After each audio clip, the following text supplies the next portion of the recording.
بسم اللہ الرحمن الرحیم۔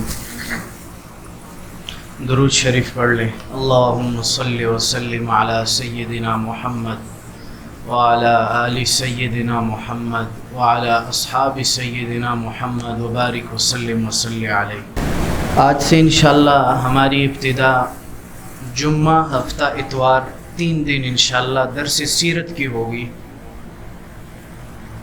آپ حضرات نے سیرت کا نام تو سنا ہوگا، لیکن سیرت کا شاید مفہوم آپ نہ سمجھتے ہوں۔ غالباً کوئی سمجھ بھی سکتا ہے، ہو سکتا ہے سمجھتا ہو سیرت کس کو کہا جاتا ہے۔ تو آج انشاءاللہ میں آپ کو سیرت کا معنی بھی بتاؤں گا اور ابتدائیات، بنیادی چند چیزیں بتاؤں گا۔ پہلے تو اس پر اللہ جل شانہ کا شکر ادا کریں۔ لاکھوں کھربوں لوگوں میں اللہ نے آپ کو توفیق دی کہ آپ امام الانبیاء کی سیرت سمجھ رہے ہیں۔ یہ کوئی معمولی بات نہیں ہے۔ لوگ پڑھتے ہیں ہیروز کی ہسٹریاں، دنیا کے ہیرو جو گزرے ہوں، جس کی مہارت صرف ایک فن میں ہے، بس ایک فن میں اس کی مہارت ہوتی ہے، وہ بھی کوئی اتنی خاص کارکردگی نہیں ہوتی، ان کی ہسٹریاں پڑھتے، بادشاہوں کی ہسٹریاں پڑھتے۔ آج اللہ نے ہمیں شکر ہے اس ذات کا کہ اس نے ہمیں توفیق دی کہ ہم اس ذات کی سیرت سیکھنے بیٹھے ہیں کہ اللہ رب العالمین کے بعد ان کا درجہ ہے سارے نبیوں سے افضل، ہر مخلوق سے افضل، اللہ کے بعد ساری مخلوقات سے افضل۔ تو اللہ نے ہمیں توفیق دی، اس پر اللہ کا شکر ادا کریں دل میں۔ یہ کوئی معمولی بات نہیں ہے، بہت بڑی بات ہے۔ اس فتنے کے دور میں اللہ قبول کر لے، بہت بڑی بات۔ انشاءاللہ درس لمبا نہیں ہوا کرے گا، مختصر ہوا کرے گا، لیکن جامع ہوا کرے گا۔ تو اس پر ایک تو اللہ کا شکر ادا کریں۔ دوسرا، ہمارے استاد فرمایا کرتے تھے کہ اگر کسی چیز کا نور حاصل کرنا ہے، یہ جی دینی جتنے مجالس ہوتی ہیں نا اور باتیں ہوتی ہیں، ان کا اپنا نور ہوتا ہے۔ اب آج آپ میرے سامنے بیٹھے ہیں، میں آپ سے جو باتیں نقل کروں گا یہ نور آپ تک منتقل ہوگا، اگرچہ آپ کو نظر نہیں آئے گا۔ یہ ایک روحانی چیز ہے۔ جیسے بچہ، اب میں نے حفظ کیا ہے، میں نے اپنے استاد سے اس طرح سینہ در سینہ لیا ہے، اس طرح میں اس کے سامنے بیٹھا ہوں اور سینہ در سینہ میں نے اس سے ایک ایک آیت یاد کی، ایک ایک آیت کیا، ایک ایک لفظ، الف با تا ثا جیم ہا۔ اب وہ پورا کا پورا نور منتقل ہوا ہے۔ اب یہ جو آپ کے سامنے بات عرض کی جائے گی، یہ نور منتقل ہوگا۔ امام الانبیاء کی صلی اللہ علیہ وسلم کی باتوں سے بڑھ کر کسی بات میں نور ہو سکتا ہے؟ اب وہ نور منتقل ہوگا۔ لیکن ہمارے استاد فرمایا کرتے تھے، جو چاہتا ہے کہ پورا نور اس کو ملے، اس کو چاہیے کہ اس عمل پر استقامت اور مداومت اختیار کرے۔ ابتدائی 2-3 دنوں میں، 4 دنوں میں، ہفتے تک جذبہ ہوتا ہے، پھر شیطان سستی پیدا کر دیتا ہے، کاہلی۔ اس کو پتہ ہے کہ اگر یہ اس لائن پر چل پڑا تو پھر یہ میرے ہاتھ سے نکل جائے گا، اس کو پتہ ہے۔ اس لیے وہ سستی، کبھی چھوٹی چھوٹی عوارض پیش کر دیتا ہے، جی فلاں ہے، یہ ہے مام۔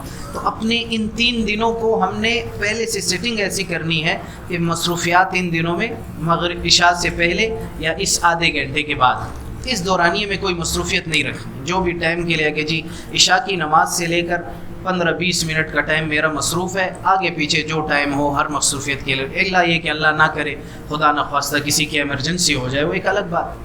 تو ایک تو یہ کہ استقامت اس پر کرنی ہے، مداومت، انشاءاللہ پورا نور ملے گا۔ تو اب اس کی ابتدا کرتے ہیں انشاءاللہ۔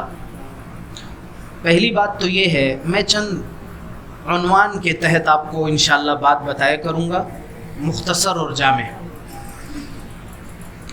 جب تک دل میں اور سینے میں امام الانبیاء صلی اللہ علیہ وسلم کی محبت اور عشق نہیں ہے، اس شخص کے سینے میں ایمان کامل نہیں ہے، یہ ناقص۔ جس کے دل میں آپ علیہ الصلوۃ والسلام کی محبت نہیں اور عشق نہیں، محبت اور عشق، اس کا سینہ وہ برباد ہے، وہ خالی ہے، وہ ویران ہے۔ قاضی عیاض رحمۃ اللہ علیہ بڑے اللہ والے بھی ہیں، بڑے عالم بھی ہیں۔ ان کی ایک کتاب ہے الشفا، اس میں انہوں نے لکھا ہے کہ آپ علیہ الصلوۃ والسلام کی جو محبت اور عشق ہے یہ انسان کی فطرتی عمل ہے. یہ ایسی چیز نہیں ہے کہ آپ کو ابھی کسی سے محبت نہیں تھی بعد میں محبت ہوئی اس کی چند عادات کی وجہ سے یا اس کے کردار کی وجہ سے. نہیں، آپ علیہ الصلوۃ والسلام کی محبت اور عشق تو ایسی ہے کہ جب ان کا امتی پیدا ہوتا ہے تو اس کی فطرت میں موجود ہوتا ہے. جیسے کہ بچہ جب پیدا ہوتا ہے چاہے وہ کافر کے گھر میں ہو یا مسلمان کے گھر میں، اس کے سینے میں ایمان کا نور ہوتا ہے. اگرچہ اس کے ماں باپ اس کو یہود و نصارہ بنا دے لیکن وہ نور موجود ہوتا ہے، وہ چنگاری موجود ہوتی ہے. یہی آپ علیہ السلام کی محبت اور عشق اس کے اندر ہوتا ہے، صرف یہ ہے کہ وہ غلط راستے پہ چل پڑا ہوتا ہے. یہ فطرتی عمل ہے، یہ کوئی کسبی چیز نہیں ہے کہ ہم بعد میں پیدا کریں گے. نہیں، موجود ہے. صرف یہ ہے کہ ہماری آپ علیہ الصلوۃ والسلام سے غفلت کی وجہ سے اور ان سے دوری کی وجہ سے کہ ہم ان کے اوپر نہ درود پڑھتے ہیں، نہ صلاۃ و سلام بیچتے ہیں، نہ ان کی سنتوں پر عمل کرتے ہیں، نہ ان کی طرف ہماری توجہ ہوتی، تو وہ نور مدھم ہو چکا ہے، موجود ہے.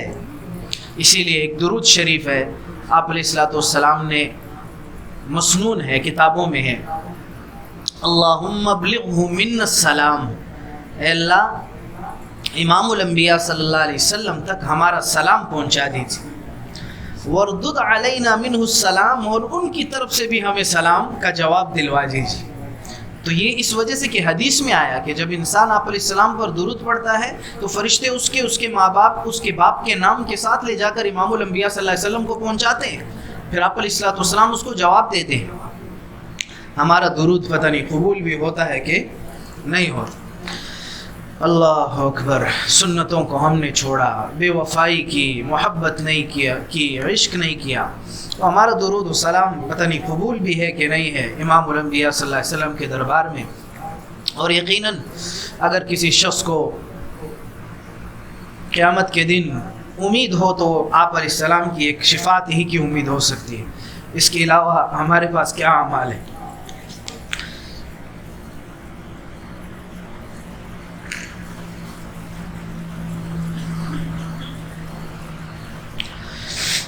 ان 11 مقامات پر آپ علیہ السلام شفاعت کریں گے امت کی.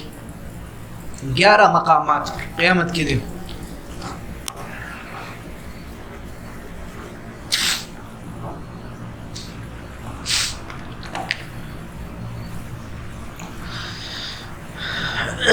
تو یہی ایک شفاعت کا ذریعہ ہے. آپ علیہ السلام ہی کو شفاعت کا اختیار دیا جائے گا قیامت کے دن. اب کوشش اس بات کی کرنی ہے کہ ہم اس شفاعت کے مستحق بن جائیں، اپنے آپ کو اتنا آپ علیہ الصلوۃ والسلام کے ساتھ عشق و محبت اور قرب پیدا کر لے کہ ہم ان کی شفاعت کے مستحق بن جائیں. اب اپنے بارے میں ہر انسان سوچ لے کہ میرا کیا کردار ہے، میری کیا نوعیت ہے، آیا میں آپ علیہ السلام کی شفاعت کا مستحق بھی ہوں کہ نہیں ہوں، اور قیامت کے دن کیا آپ میری طرف توجہ فرمائیں گے یا نہیں فرمائیں گے. اس لیے کہ حدیث میں آیا کہ چند لوگ ایسے ہوں گے کہ حوض کوثر پر جا رہے ہوں گے، آپ علیہ السلام اپنی امتیوں کو پانی پلا رہے ہوں گے، تو وہ جب قریب آئیں گے تو فرشتے کہیں گے کہ ان کو ہٹا دیں گے. آپ علیہ السلام فرمائیں گے آنے دو، یہ میرے امتی ہیں. تو فرشتے کہیں گے نہیں، آپ کے امتی نہیں ہیں، یہ وہ لوگ ہیں جنہوں نے آپ کے جانے کے بعد آپ کے دین کو بدل ڈالا، یہ وہ لوگ. اب اپنے بارے میں ہر انسان سوچ لے کہ میں نے آپ علیہ السلام کے دین کو کیسے بدلا ہے، کیا کیا میں نے سنتوں پر عمل کیا ہے، کیا چھوڑا ہے، کیا کیا ہے. تو اس لیے بھائی اب یہ عرض ہے، شروع کرتے ہیں انشاءاللہ. ان بنیادی باتوں کو ذہن میں رکھیے کہ یہ بہت اہم چیز ہے، یہ کوئی معمولی چیز نہیں ہے. ہمارے دل محمد الرسول اللہ صلی اللہ علیہ وسلم کے عشق اور محبت سے خالی ہیں. اس کو پیدا کریں، اس کو اجاگر کریں، اس نور کو منور کرنے کی کوشش کریں، اور وہ انہی مجالس سے ہوں گے انشاءاللہ. چند دنوں کے بعد آپ کو خود فائدہ محسوس ہوگا. اچھا، اب بات سمجھ لیں سیرت کی. سیرت ہے کیا؟ ایک زمانے تک ہماری حدیث کی جو کتابیں ہیں، بخاری، مسلم، ترمذی، ابو داود، دیگر حدیث کی کتابوں میں آپ علیہ الصلوۃ والسلام کے جو غزوات کے بارے میں احادیث میں ذکر ہے، ایک زمانے تک صرف اس کو سیرت کہا جاتا تھا. ایک زمانے تک یہ سیرت ہے. اسی لیے آپ نے سنا بھی ہوگا، کہیں پڑھا بھی ہوگا، کتاب المغازی، مغازی اس کو کہتے ہیں. اسی کو کتاب السیر بھی کہتے ہیں، اور محدثین لکھتے ہیں کتاب السیر، کتاب المغازی، یہ دونوں ایک چیز سمجھی جاتی تھی کہ جو آپ علیہ الصلوۃ والسلام کی غزوات کا جو ذکر ہے اس کو سیرت کہا جاتا ہے۔ پھر آنے والے زمانے کے ساتھ ساتھ اس میں آپ علیہ الصلوۃ والسلام کی دیگر زندگی کو بھی شامل کیا گیا۔ یہ اس طرح ہے ابتداً۔ سیرت انسان کے صرف حلیے کو نہیں کہا جاتا، زبان سے نکلے ہوئے الفاظ، حرکات و سکنات سے نکلی ہوئی ادائیں، وجود اور حلیے کی شکل و شباہت، یہ پوری سیرت ہے۔ یہ سیرت اس تمام مضمون کو سموئے ہوئے ہے، تمام مضمون کو گھیرے ہوئے ہے، اس تمام کو سیرت کا نام دیا جاتا ہے۔ تو اب کوئی انسان اس وقت تک کامل اور مکمل مقتدا نہیں بن سکتا جب تک کہ اس کا زبان سے نکلے ہوئے الفاظ اور اس کی حرکات اور سکنات سے نکلی ہوئی ادائیں اور اس کے وجود اور حلیے کی شکل و شباہت محفوظ نہ ہو، تب تک وہ مکمل متبع نہیں بن سکتا، مقتدا نہیں بن سکتا۔ دنیا کی واحد ہستی ہے محمد الرسول اللہ صلی اللہ علیہ وسلم، واحد ہستی، کسی پیغمبر کی یہ تمام چیزیں محفوظ نہیں۔ امام الانبیاء صلی اللہ علیہ وسلم وہ واحد ہستی ہیں جن کے زبان سے نکلے ہوئے الفاظ، حرکات اور سکنات کی ادائیں، وجود اور حلیے کی شباہت سب محفوظ ہے۔ آپ کے ایمان، اخلاق، اجتماعیت، انفرادیت، ذات، شخصیت، ملکیت، خارجہ پالیسی، اندرونی پالیسی، آپ کی عبادت، ریاضت، حسن اخلاق، آپ کا تقوی، آپ کی طہارت، آپ کے عادات، کھانا پینا، اٹھنا بیٹھنا سونا سب محفوظ ہے۔ یہاں تک کہ جن لوگوں نے یہ محفوظ کیے وہ 13,000 افراد کے اسماء بمائے ان کے پورے ڈیٹے کے کتابوں میں موجود ہیں۔ کتنے افراد؟ 13,000 افراد جنہوں نے اس کو محفوظ کیا ہے، ان کا پورا ڈیٹا بمائے ان کے نام، ولدیت، کیا کیا، کیسے زندگی گزاری، وہ سارا محفوظ ہے۔ اللہ نے اپنے حبیب کی صرف سیرت محفوظ نہیں کی، اپنے حبیب کی سیرت محفوظ کرنے والوں کو بھی محفوظ کیا۔ یہ کوئی معمولی بات نہیں ہے، آپ اس کو بہت الفاظوں میں چھوٹا سا سمجھ لیں، لیکن یہ بہت بڑی بات ہے۔ کسی نبی کی اس طرح سے سیرت محفوظ نہیں، کسی نبی کی اس طرح بات محفوظ کرنے والوں کی سیرت محفوظ نہیں۔ اب عرض یہ ہے کہ ہم جو سیرت پڑھیں گے، ہم کیا پڑھیں گے، آپ کے ذہن میں ہونا چاہیے۔ ابھی تک آپ نے یہ سنا ہوگا کہ سیرت میں واقعات بیان کیے جاتے ہیں، یقیناً وہ واقعات سیرت کا ایک حصہ ہے، مکمل سیرت نہیں ہے۔ ہم صرف اسی کو سیرت سمجھ بیٹھتے ہیں۔ آپ علیہ الصلوۃ والسلام کی بعثت سے پہلے کے حالات، پھر پیدائش سے پہلے کے حالات، پھر آپ علیہ الصلوۃ والسلام کی پیدائش مبارکہ، پھر آپ کی پیدائش مبارکہ سے لے کر بچپن کا زمانہ، پھر لڑکپن کا زمانہ، پھر جوانی کا زمانہ، پھر نبوت سے پہلے کے 40 سال، پھر نبوت کے بعد مکی زندگی کے سال، پھر مدنی زندگی، یہ واقعات جو اس میں ہوئے ہیں یہ سیرت کا ایک حصہ ہے، تمام سیرت نہیں ہے، یہ سیرت کا ایک حصہ ہے۔ اس کو پڑھیں گے انشاءاللہ، لیکن میں نے جو دروس سیرت شروع کیے ہیں یہ عام روٹین سے ہٹ کر کچھ مختلف ہیں۔ میں ان میں چند پوائنٹس کی بنیاد پر آپ کو سیرت واضح کر کے بتاؤں گا۔ مطلب آپ یوں سمجھے کہ سیرت ایک اصول ہے، میں اس کو کس شکل میں پیش کروں گا، وہ چند پوائنٹس۔ نمبر 1، حالات حاضرہ سے متعلق، یعنی ہم 2023 میں رہ رہے ہیں۔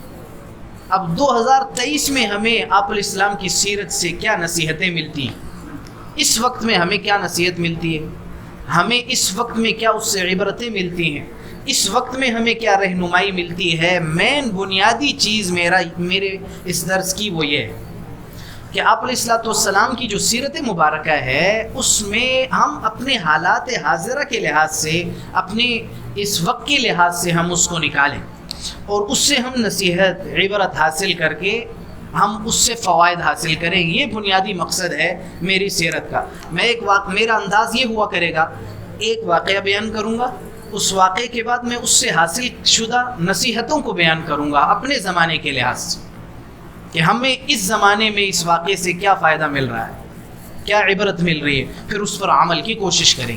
تو یہ بنیادی مقصد ہے میرا، یہ کچھ مختلف ہے اس روٹین سے جو عام بیان کیا جاتا ہے، بس واقعات بیان ہوئے اور مجمع نے سنا اور چلے گئے، نہیں، میرا مقصود کہ ہم اس سے کچھ عبرت اور نصیحت حاصل کر کے اپنی زندگی میں اپنے اس موجودہ زمانے کے لحاظ سے ہم اس کو اپنا سکیں، یہ بنیادی مقصود ہے۔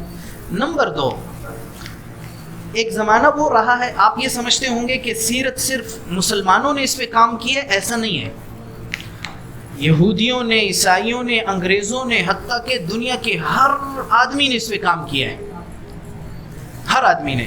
لیکن بہت دکھ کے ساتھ کہنا پڑتا ہے کہ جدید اسلامی تحقیق کے نام پر ان عیسائیوں اور یہودیوں نے اور دیگر نے آپ علیہ الصلوۃ والسلام کی ذات مبارکہ کو اس انداز میں پیش کیا ہے جیسے کہ آپ صرف ایک فلسفی ہیں یا آپ ایک صرف تربیت یافتہ مصلح ہیں، یعنی آپ کو اس چیز کا تجربہ ہے کہ بندے کی اصلاح کیسے کرنی، بس انہوں نے اس درجے تک آپ کو رکھا ہے، جبکہ آپ علیہ الصلوۃ والسلام کی ذات مبارکہ اس سے بہت بلند ہے۔ ہم جو سیرت پیش کریں گے وہ اس سے ہٹ کر آپ علیہ الصلوۃ والسلام کی جو ذات مبارکہ نبوت سے جڑی ہوئی ہے، بحیثیت نبوت من حیث النبوہ ہم آپ کی سیرت کو بیان کریں گے کہ آپ کی ذات مبارکہ ان چیزوں سے بہت بلند ایک اعلیٰ مثال رکھتی ہے، اس حیثیت سے ہم اس کو بیان کریں گے۔ صرف ایک جو ہے تربیت یافتہ یا ایک فلسفی ہونے کی حیثیت سے جیسے انہوں نے بیان کیا ہے، اس پر میں تھوڑی سی بات کروں گا تاکہ آپ اپنے زمانے کے لحاظ سے چوکنا رہیں کہ انہوں نے ہمارے نبی کے بارے میں کیا کہا ہے اور اس کی کیا انہوں نے ڈیفینیشن کی ہے، کیا انہوں نے اس کی تشریح کی ہے، اور آپ کو پتہ ہو کہ اس میں صحیح کیا ہے۔ دوسری چیز، کچھ لوگوں نے آپ علیہ الصلوۃ والسلام کی سیرت کو سائنسی لحاظ سے لیا ہے۔ سائنسی لحاظ کا مطلب یہ ہے جہاں تک ان کی عقل نے کام کیا وہاں تک انہوں نے آپ علیہ السلام کی سیرت کو تسلیم کیا، جہاں سے ان کی عقل نے کام چھوڑا، اب جیسے آپ کے معجزات ہیں، یہ انگلی لگائی اور چاند آدھا ادھر اور آدھا ادھر، مشرق اور مغرب، اور یہی کہ صرف مکہ والوں نے نہیں بلکہ پوری دنیا کے انسانوں نے اس وقت دیکھا، یہ آپ کے بڑے معجزات میں، آپ کے معجزات پر بڑی کتابیں لکھی گئی ہیں، آپ کے معجزات 2000، کسی نے 2000 معجزات بتلائے ہیں، کسی نے 1200، علامہ جلال الدین سیوطی رحمۃ اللہ علیہ کی ایک موٹی کتاب ہے آپ علیہ السلام کے معجزات۔ اب جن کی عقلیں جہاں تک گئیں انہوں نے وہاں تک تسلیم کیا، جہاں سے سائنس نے اللہ حافظ کیا انہوں نے ان چیزوں کو ہی رد کر دیا، جہاں سے سائنس ان کی ختم ہوئی انہوں نے وہاں سے سیرت کو ہی ختم کر دیا۔ ہم اس کو بھی واضح کریں گے کہ ایسی بات نہیں ہے، آپ علیہ الصلوۃ والسلام کی سیرت مبارکہ میں وہ پہلو بھی شامل ہے۔ اچھا، اب یہ چیزیں سمجھ لیں، اب ہوگا کیا اس سے؟ جب آپ اس طرز پہ سیرت پڑھیں گے تو آپ کو کیا فوائد ملیں گے؟ وہ فوائد گنوانے لگاؤں۔ نمبر 1، آپ کو آپ علیہ الصلوۃ والسلام کی سیرت پڑھنے سے اپنی زندگی کے اہداف متعین کرنا آسان ہوں گے کہ اب میں نے اپنی زندگی کیسے گزارنی ہے۔ ابھی تک جو آپ ایک کنفیوژن میں ہیں وہ کنفیوژن ختم ہوگی، آپ کے لیے سیرت، اپنی زندگی کے لیے ہدف متعین کرنا، زندگی کی ایک روٹین بنانا، وہ آپ کے لیے آسان ہو جائے گا کہ اب میں نے زندگی کس نہج پہ گزارنی۔ دوسرا فائدہ یہ ہوگا کہ آپ علیہ الصلوۃ والسلام کی سیرت پڑھ کے آپ کو قرآن سمجھنے میں معاونت ہوگی، کیونکہ قرآن کس پہ اترا ہے؟ محمد الرسول اللہ صلی اللہ علیہ وسلم پر۔ جب آپ سیرت پڑھ لیں گے تو قرآن سمجھنا آپ کے لیے آسان ہو جائے گا۔ اور نمبر 3، آپ کو اپنی اس ثقافت اور اسلامی تہذیب میں معاونت اور مدد ملے گی، اپنے میں، اپنے گھر والوں میں اسلامی ثقافت رائج کرنا، اسلامی تہذیب رائج کرنا، اس میں آپ کو مدد ملے گی اس سیرت کے پڑھنے سے کہ کس طرح سے ہم نے اپنی اسلامی ثقافت اور اسلامی تہذیب بحال کرنی ہے اور اس کو قائم کرنا ہے۔ اور اس کے ساتھ ساتھ پھر آپ کے اندر، جو کہ آپ علیہ الصلوۃ والسلام بحیثیت نبی صرف ایک وحی کے بتلانے والے نہیں ہیں بلکہ آپ کی حیثیت معلم کی ہے، سکھلانے والے کی ہے، چنانچہ آپ کو بھی اس حیثیت سے ایک معلمانہ انداز سمجھ آئے گا، داعیانہ انداز سمجھ آئے گا کہ اب ہم نے اس سیرت کو آگے لوگوں کی اصلاح تک کیسے پہنچانا ہے۔ بات سمجھ میں آ گئی جی؟ یہ سیرت کا خلاصہ ہے۔ بات میرے خیال سے کچھ پوائنٹس میں زیادہ ہو گئی، لیکن یہ کہ آپ دوبارہ پھر سن بھی سکتے ہیں۔ یہ ہمارے یوٹیوب کا جو ہے نا وہ واٹس ایپ گروپ جو ہے اس کا وہ لگا ہوا ہے، آپ اس کو اسکین کر کے اس کو دوبارہ سن کے سمجھ بھی سکتے۔ تو یہ ہماری سیرت کا جو دروس چلیں گے اس کا خلاصہ یہ ہوگا۔ یہ کچھ عام روٹین سے مختلف ہے، یہ پراپر ایک سبق ہے۔ آج کی آخری بات، سیرت کی ابتدا کب سے ہوئی، یعنی پراپر سیرت کی کتب کب سے لکھی گئیں۔ سیرت تو آپ علیہ السلام کے زمانے سے ہی محفوظ ہوتی آ رہی ہے، لیکن اس وقت کتب کی شکل میں نہیں تھی۔ 1220 ہجری میں سب سے پہلے ایک کتاب لکھی گئی اصح السیر کے نام سے، جس کے لکھنے والے محمد باقر آگاہ ان کا نام ہے۔ یہ سلطنت مغلیہ کا اینڈ تھا، اس زمانے کی بات۔ پھر اس کے بعد 1275 ہجری میں تواریخ حبیب الہ کے نام سے ایک رسالہ لکھا گیا، اردو نثر کی بات کر رہا ہوں۔ اور پھر اس کے بعد تقریباً آپ یوں سمجھیں کہ 1857 عیسوی، ہجری نہیں، 1857 عیسوی تک اس قسم کی کوئی 17 کتابیں لکھی گئیں اردو نثر میں، سیرت کی 17۔ لیکن فرق کیا تھا؟ وہ مستند اور مدلل نہیں تھی، یعنی آپ یوں کہہ لیں کہ وہ ایک پراپر ایتھنٹک کتب نہیں تھی جن پر آپ بھروسہ کر سکیں۔ وہ یوں تھا جیسے کہ ایک مولانا صاحب نے وہاں بیان کیا، انہوں نے چند باتیں کہہ دیں، آپ علیہ السلام کی سیرت سے متعلق وہ جمع کر لی گئی، انہوں نے فلاں کہہ دیں، انہوں نے جمع، وہ اس طرح سے 17 کتب بن گئی۔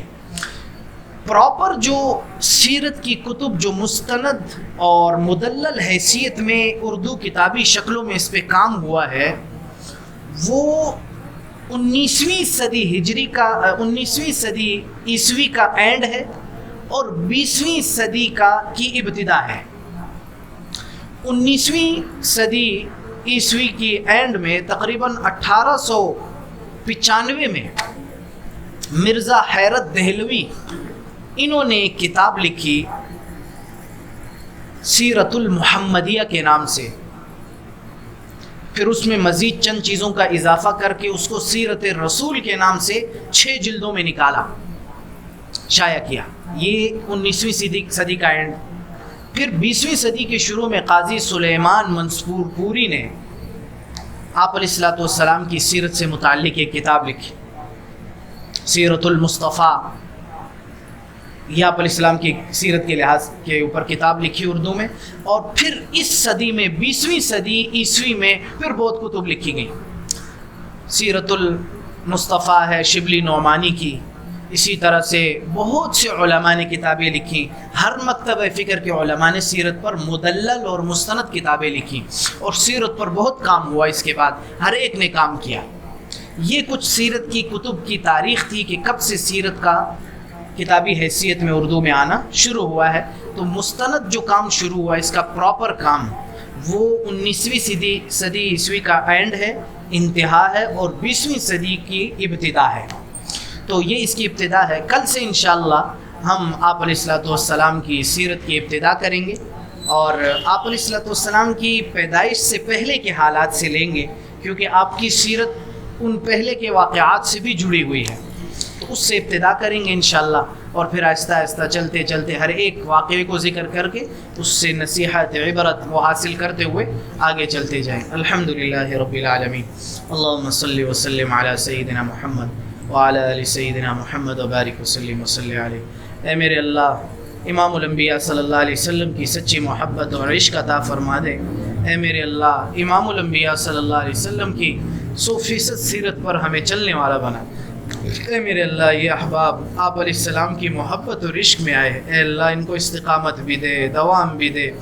اپنے نبی حضرت محمد صلی اللہ علیہ وسلم کی سیرت کا نور بھی ہمیں 100% عطا فرما دے۔ ہمیں ہماری مدد بھی فرما دیں، ہمارے سینوں کو بھی کھول دیں یا اللہ، 100% اس کے فائدے عطا فرما دیں یا اللہ۔ اس درس کو پورے علاقے، پورے ملک، پورے شہر، پوری دنیا کے انسانوں کے لیے ہدایت کا ذریعہ بنا یا اللہ، اس کو ہدایت کا ذریعہ، ہماری آخرت کا اس کو ذخیرہ بنا دے۔ صلی اللہ سبحانہ